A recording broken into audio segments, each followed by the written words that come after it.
Hello and welcome back to my channel cook with Khushboo. तो friends, आज मैं लाई हूँ आपके लिए रेस्टोरेंट स्टाइल पनीर बर्रा और बिना तंदूर के तवा नान की रेसिपी। तो जब भी हम रेस्टोरेंट जाते हैं सबसे पहले हम पनीर ही ऑर्डर करते हैं, लेकिन जब घर में हम वैसा टेस्ट चाहते हैं तो वो बिल्कुल भी बन नहीं पाती। लेकिन आज की जो रेसिपी है इसका टेस्ट, कलर और फ्लेवर तीनों ही बहुत अलग हैं और आपको तो बहुत ही पसंद आने वाली है। तो चलिए बना लेते हैं। तो सबसे पहले मैंने ये 300 ग्राम के करीब ली है पनीर और लंबाई में मैंने इसको कट कर लिया है। साथ में ही 2 प्याज मैंने चॉप कर ली थी, हरा धनिया ले लिया है, अदरक लहसुन दही और साथ में ही मैंने ली है ये हरा धनिया और हरी मिर्च। तो हरा धनिया और हरी मिर्च को हमें क्या करना है कि हमें इसकी एक पेस्ट रेडी कर लेनी है। नमक वगैरह कुछ भी हमें नहीं डालना है। तो सबसे पहले मिक्सी के जार में डालकर मैं इसकी एक पेस्ट बना लेती हूँ। अब मैंने 2 बड़ी प्याज़ों को इस तरह से भी कट कर रखा है और उसको हमें क्या करना है, ऑयल में फ्राई करना है। तो मैंने पैन में थोड़ा सा ऑयल डाल दिया था, आप घी का यूज़ भी कर सकते हैं, बहुत अच्छा फ्लेवर आएगा। और इस तरह से प्याज को डालकर मैं इसको हल्का सा क्या करूँगी, गोल्डन कर लूँगी, क्योंकि इस प्याज का भी हमें पेस्ट बनाना है और पनीर बर्रा जो होती है उसमें प्याज का पेस्ट बहुत ही बढ़िया लगता है। तो इस तरह से ठंडा करके मैंने मिक्सर के जार में डाल दिया था और इसकी मैंने बिना पानी के एक पेस्ट बनाकर तैयार कर ली है। अब सबसे पहले मैंने पनीर लिया है, तो पनीर पे अदरक लहसुन को मैंने पेस्ट बना लिया था बहुत अच्छे से। कम 3 से 4 चम्मच के करीब हमें इसमें जो है अदरक लहसुन का पेस्ट डालना है। साथ में ही जो हमने ये ग्रीन कलर की पेस्ट बनाकर रखी थी हरी मिर्च हरा धनिया की, उसको भी हम डाल देंगे। बाकी हम ग्रेवी के लिए थोड़ी बचा लेते हैं। आधा चम्मच हम इसमें काला नमक डाल देंगे, आधा चम्मच जो प्लेन सादा वाला नमक होता है उसको डाल देंगे, आधा चम्मच काली मिर्च का पाउडर डाल देंगे, आधा चम्मच हम अच्छे कलर के लिए कश्मीरी कलर डाल देंगे, 1 चम्मच हम लाल मिर्च का पाउडर डाल देंगे, आधा चम्मच के करीब हम डालेंगे इलायची का पाउडर।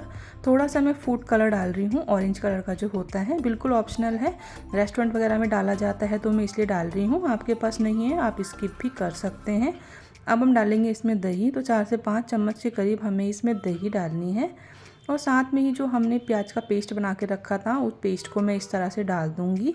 सबको हम मैरिनेट करेंगे और मैरिनेट करने के बाद कम से कम आधा घंटा के लिए हमें इसको रख देना है, जिससे कि बहुत अच्छा सा इस पर कलर भी आ जाए और टेस्ट भी इसका बहुत अच्छा लगे। तो मैं इस तरह से आपको दिखा रही हूँ, ये हमारी रेडी हो गई है। अब इसको हम रख देते हैं। आधे घंटे बाद मैंने पैन में डाल दिया है ऑयल और इस तरह से सारी ही पनीर को हम इसके ऊपर फैला देंगे। और जब तक ये अच्छे से नीचे की साइड से सिक नहीं जाएगी, हमें इसको पलटना वगैरह बिल्कुल भी नहीं है। तो आप देख रहे होंगे कि मैंने इसको इसीलिए बड़े बड़े पीसेस में कट किया था कि जब हम इसको फ्राई करें तो ये टूटे बिल्कुल भी नहीं। छोटे पीस होंगे तो वो टूट जाएंगे और इसका जो टेस्ट होता है वो जो है फ्राई करने से ही आता है। तो बहुत जेंटली इसको फ्लिप करें और अलट पलट कर हम इसको फ्राई कर लेंगे। तो आप देख रहे होंगे धीरे धीरे सारा ही हमारा जो पनीर है पानी इसका ड्राई हो गया है।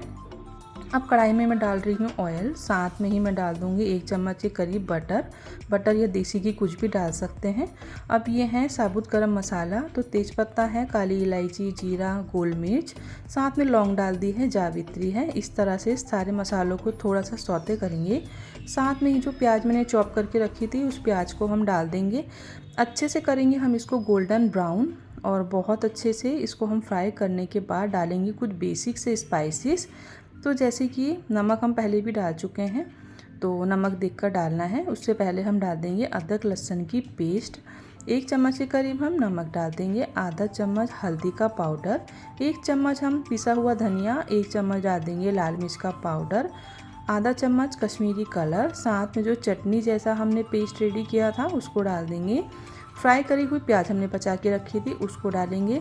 थोड़ा सा हम इसमें पानी डाल देंगे जिससे मसाले हमारे जले नहीं, बहुत अच्छे से हमें कुक करना है। अब जिस मसाले में हमने मैरिनेट करके रखा था उस मसाले को भी हमें इसी में डाल देना है, क्योंकि इसमें दही वगैरह डाली थी तो टेस्ट बहुत अच्छा आएगा। तो अब इसको डालने के बाद हम हल्का सा इसको मिक्स कर लेंगे और उसके बाद हम इसको मिक्स करने के बाद आधा चम्मच काली मिर्च का पाउडर डाल देंगे। तो इससे भी टेस्ट बहुत अच्छा आता है। ब्लैक पेपर पाउडर आप ज़रूर से डालें। अब जब तक कुक करना है जब तक ऑयल सेपरेट ना हो जाए। मसाला अच्छे से कुक हो गया है। अब हम डाल देंगे इसमें हमारी घर की फ्रेश मलाई। तो डेयरी का जो दूध होता है डेली वाला हमारा, उसी में से मलाई बचाएं और उसको आप डाल दें। चाहे तो अमूल की फ्रेश क्रीम भी आप यूज़ कर सकते हैं।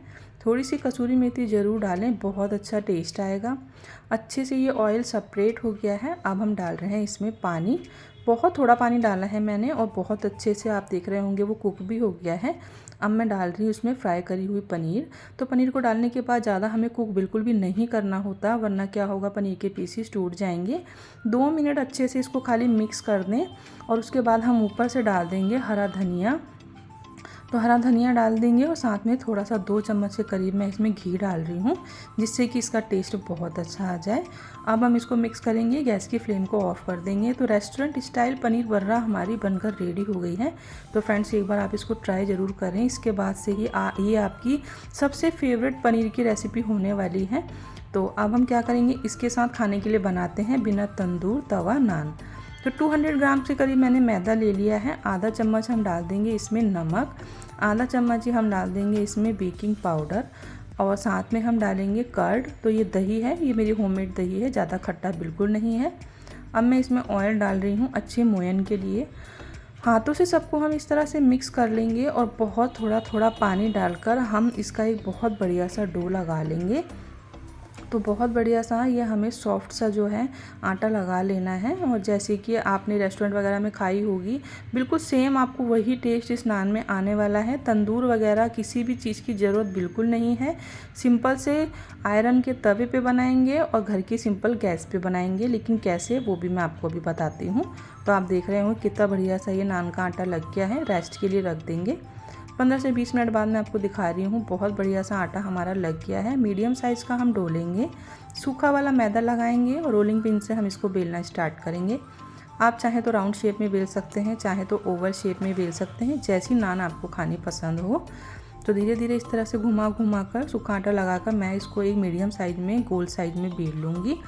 अब उसके बाद हमें क्या करना है, थोड़ा सा कोरिएंडर लीव्स है, हरा धनिया, उसको लगा देंगे। साथ में ही हम लगाएंगे अनियन सीड्स लगा देंगे। उसके बाद हल्का सा रोलिंग पिन से हम इसको प्रेस करेंगे, जिससे कि सारी ही चीज़ें जो है नान के ऊपर अच्छे से चिपक जाए। तो ये बहुत बढ़िया सी एक नान हमारी बनकर रेडी हो गई है। तो मैं आपको दिखा देती हूँ। इसमें आपको बिल्कुल मार्केट वाला टेस्ट आने वाला है। तो चलिए अब हम क्या करते हैं, अब हम इसको सेकेंगे। तो सबसे पहले मैं आपको दिखा देती हूँ कि हमें जो नान बनानी होती है उसके लिए इस तरह आयरन के तवे का ही यूज़ करना है। जो नॉन स्टिक होता है उसको बिल्कुल भी ना लें। अब नान को सबसे पहले मैं पलटूंगी और इसके ऊपर मैं लगा दूंगी पानी। तो इस ट्रिक को आप ज़रूर से याद रखें। पानी लगाने से नान तवे पे बहुत अच्छे से चिपक जाती है और सेकने में बिल्कुल दिक्कत नहीं होगी। थोड़ा पानी डालें आप तवे पर और नान को इस तरह से उठाकर हमें इसके ऊपर प्रेस करके चिपका देना है। तो अगर आपको हाथ वगैरह जलने की दिक्कत है तो आप कोई कपड़ा या टॉवल भी ले सकते हैं। एक चीज़ का ध्यान रखें कि गैस की फ्लेम को शुरू में हमें तेज़ करनी है और उसके बाद ही हमें क्या करना है, धीमे इसको एक साइड से सेकना है। अब देखिए कितनी बढ़िया सी इस पर चिपकी हुई है। तो अब मैं इसको पलट कर भी इस तरह से सेक रही हूँ और पूरा ही मैं आपको दिखा रही हूँ, जिससे कि आपको बनाने में ज़रा सी भी दिक्कत ना आए। इस तरह से घुमा घुमा के सब तरफ से हम नान को सेक लेंगे। तो बस इस ट्रिक को आप याद रखें कि जिस समय नान को हमें इसके ऊपर चिपकाना है तो फ्लेम बहुत तेज़ होनी चाहिए और जब आप इसको चिपका देंगे तब हम इसकी फ्लेम को कम कर देंगे। तो अब लास्ट में भी फ्लेम को हमें या तो ऑफ़ कर दें आप, या बिल्कुल कम कर दें। ज़बरदस्ती नान को निकालने की कोशिश करेंगे वो आपकी टूट जाएगी। गैस की फ्लेम को आप धीमी कर देंगे या बंद कर देंगे तो नान अपने आप आराम से निकल जाएगी। 4 नान बनाकर मैंने रेडी कर लिया है। अब मैं इसके ऊपर देसी घी लगा रही हूँ। आप चाहे तो बटर भी लगा सकते हैं, बहुत बढ़िया टेस्ट आता है।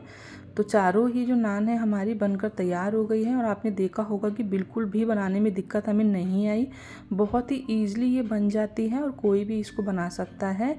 तो देखिए बिना तंदूर के और बिना किसी भी ज़्यादा झंझट के आप पनीर बर्रा और तंदूरी नान रेस्टोरेंट स्टाइल का मज़ा आप घर पे ही ले सकते हैं। तो आप भी इसको फ्रेंड्स एक बार ट्राई करके ज़रूर देखें। ये देखिए कितनी बढ़िया सी ये नान हमारी बन गई है, साथ में पनीर रेडी हो गई है। तो एक बार आप इसको ट्राई करेंगे तो आपको यही वाली जो रेसिपी है बहुत पसंद आएगी और आप बार बार इसको बनाना चाहेंगे। तो इस तरह से मैं इसको सर्व कर रही हूँ। तो फ्रेंड्स अगर आपको मेरी वीडियो पसंद आई हो तो आप मेरी वीडियो को लाइक करें और अगर आप मेरे चैनल पर नए हैं तो प्लीज़ मेरे चैनल को सब्सक्राइब कर लें और पास लगे बेल आइकन को प्रेस करना बिल्कुल ना भूलें, जिससे मेरी आने वाली वीडियो की नोटिफिकेशंस आपको मिलती रहे। और आपको मेरी वीडियो कैसी लगी है, आपको ये रेसिपी पसंद आई या नहीं, तो मुझे कमेंट करके ज़रूर से बताएं।